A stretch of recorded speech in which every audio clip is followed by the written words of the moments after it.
সংসদের বাজেট অধিবেশনে বক্তব্য রাখছিলেন আজাদ সমাজ পার্টির সাংসদ চন্দ্রশেখর আজাদ। তার পেছনের আসনে বসেছিলেন তৃণমূলের দুই সাংসদ, একজন প্রবীণ সাংসদ সৌগত রায়, অপরজন জুন মালিয়া।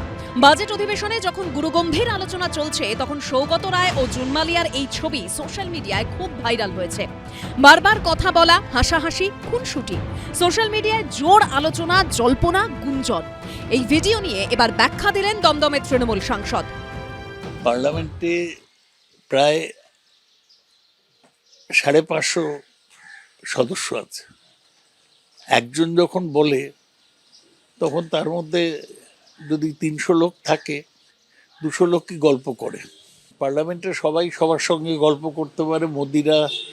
মন্ত্রীরা নিজেরা গল্প করে, এক পার্টির লোক অন্য পার্টির লোকের সাথে গল্প করে। আর আমি তো আমাদের নিজেদের পার্টির একজন লোকের সাথে, একজন মহিলার সঙ্গে কথা বলছিলাম। কি নিয়ে গল্প হচ্ছিল তা অবশ্য খোলসা করেননি প্রবীণ তৃণমূল সাংসদ। কি বলছিলে সেটা কি লোককে বলে? খারাপভাবে কোনো কথা বলছিলাম না, অনুচিত কাজ কিছু করিনি আমরা। যতক্ষণ না চেঁচামেচি করছে ততক্ষণ ঠিকই আছে।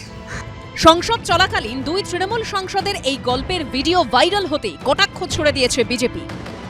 লোকসভাতে কি এই ধরনের খুনসুটি করার জায়গা? আমরা যদি খুনসুটি করতেই হয়, যান না, অনেক জায়গা আছে তো। আমি তো সেখানে গিয়ে করুন, নাহলে ক্যান্টিনে গিয়ে করুন। লোকসভার পাশেই ক্যান্টিন আছে, সেখানে গিয়ে করুন। শুধু গসিপ জল্পনা না করে নিজের কাজ করুন। যিনি বলছিল তার ব্যাপারে হয়তো খুব আগ্রহ ছিল না, তাই হয়তো কথা বলছিলাম। এই প্রসঙ্গে তৃণমূল সাংসদ জুন মালিয়ার সঙ্গে যোগাযোগ করা হলে তিনি কোনো মন্তব্য করতে চাননি।